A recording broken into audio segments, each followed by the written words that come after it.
So of course it's already recording. Hi guys. So we're going to go over those born on this day, May 1st. Happy May 1st. First day of a brand new month as we ring in a brand new month. Reading from the Secret Language of Birthdays, of course.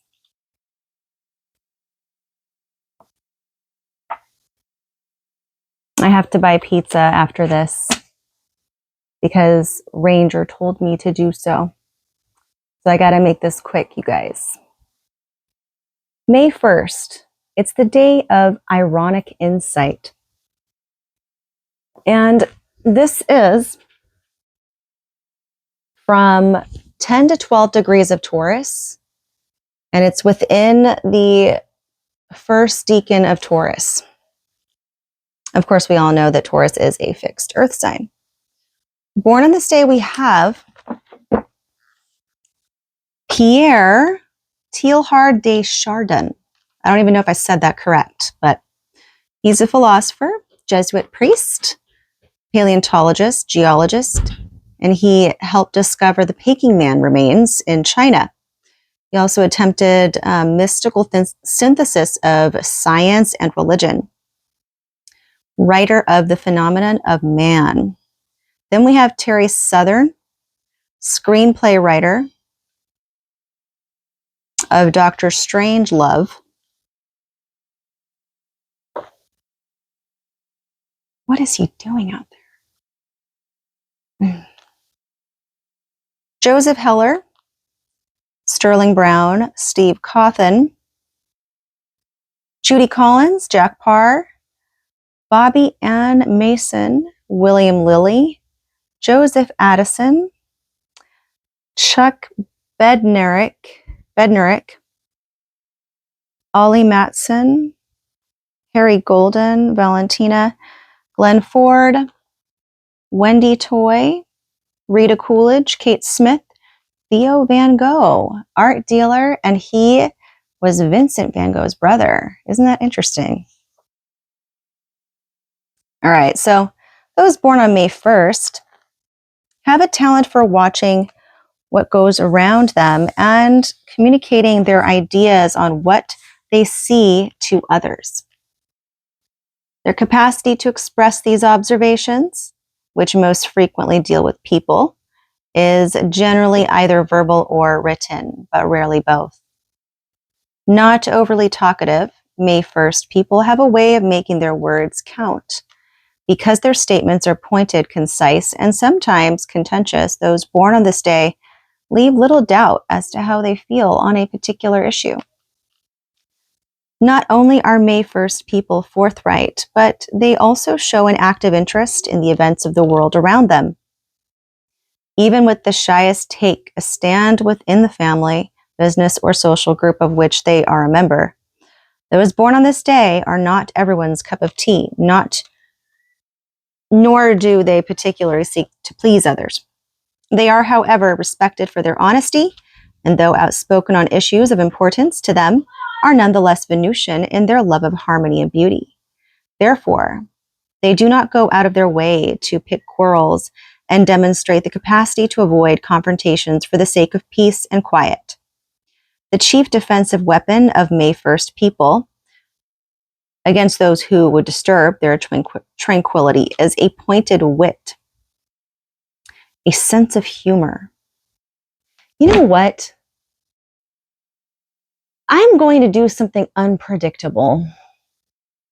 That's right. I'm going to do something unpredictable right now. And that unpredictableness, that comes with being a manifester, by the way. You know, human design. I bought a book on human design, and I plan on reading that book to you guys as well. And if you know human design, you know what a manifester type is. Anyways, so I'm going to switch up this role here, okay? If anybody comes across video and they're born on May 1st and they want me to finish the rest of it, please give me a comment, let me know, and then I will go back and finish the rest for you. But right now, we are going to go to September 7th. Let's go look at September 7th, because I know that's Orest's. Orest, you've been awesome. Like, you've been such an awesome friend, and I'm going to be reading your day. So let's go to September 7th, and we'll see what that says.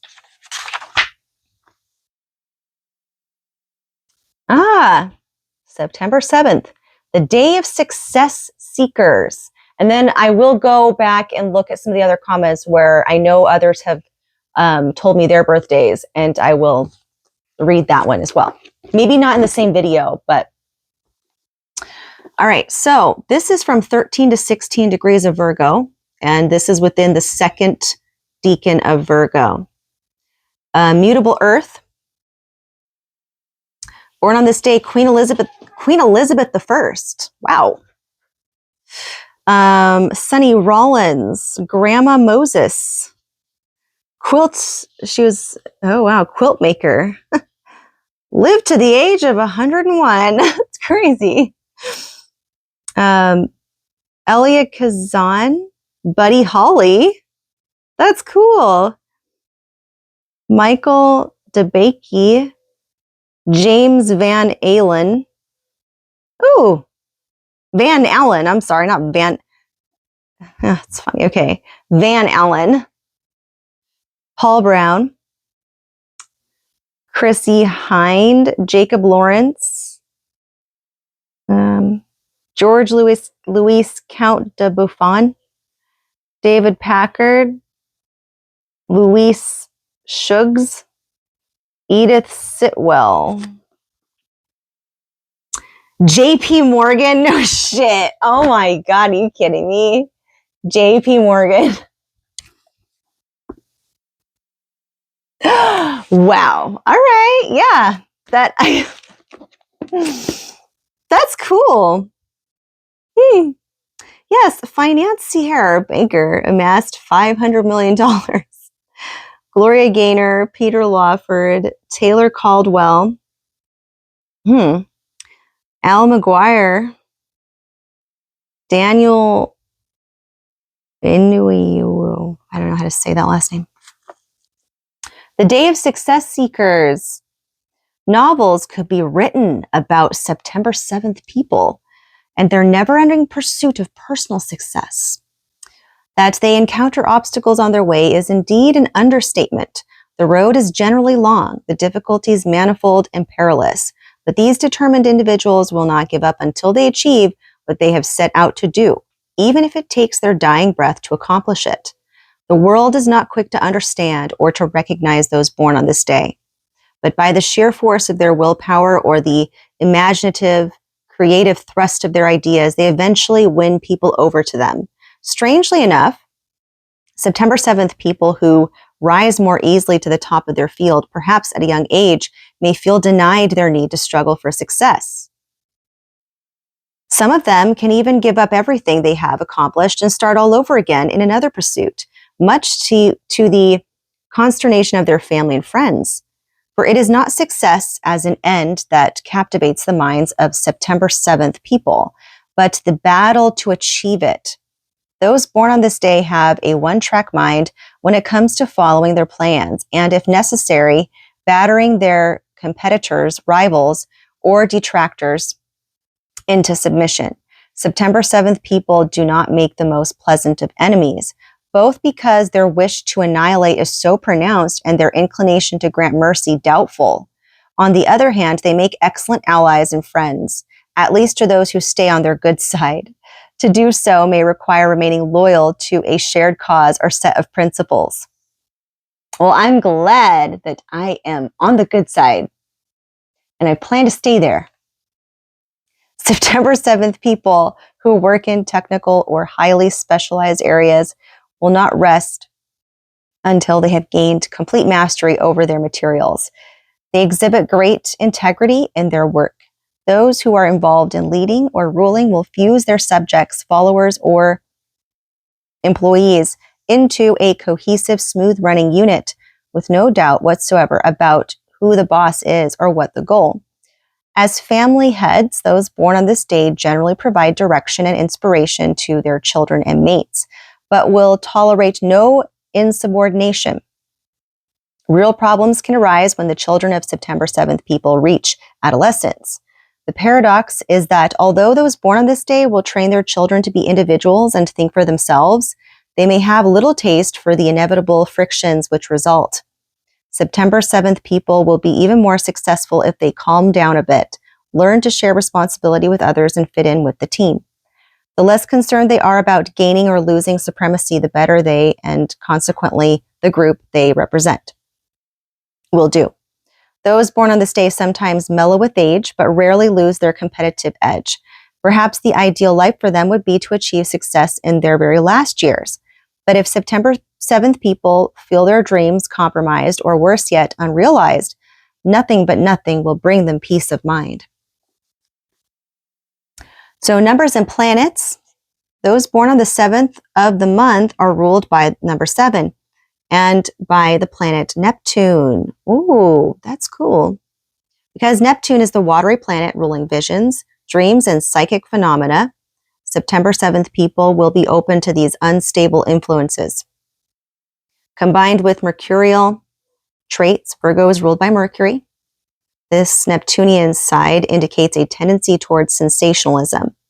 Therefore, September 7th people must beware around all psychic and occult activities which are not well grounded. Those ruled by the number 7 traditionally like change and travel. This agrees with the need of September 7th people for excitement. And then in the tarot, the 7th card of the major arcana is the Chariot. So let me find that one. There it is.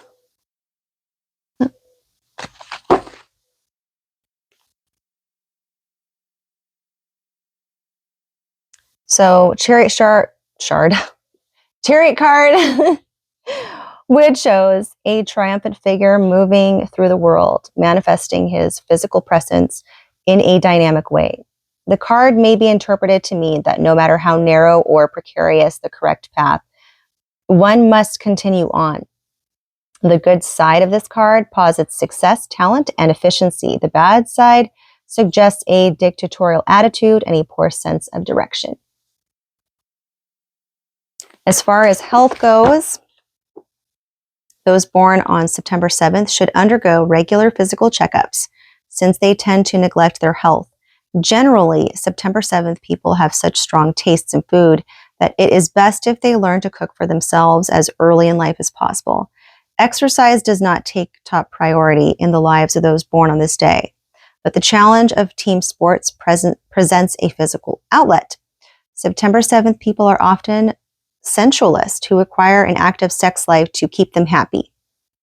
And then advice, find it in your heart to accept. Tilting with windmills is not all there is to life.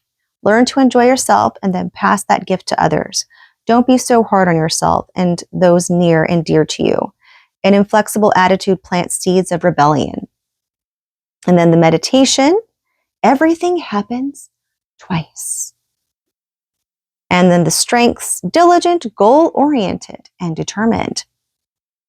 Weaknesses, over-competitive, insensitive, unforgiving. And that's what I have for those born on September 7th. I did do the first portion of May 1st, but yeah, one of those unpredictable videos. It happens. Peace out.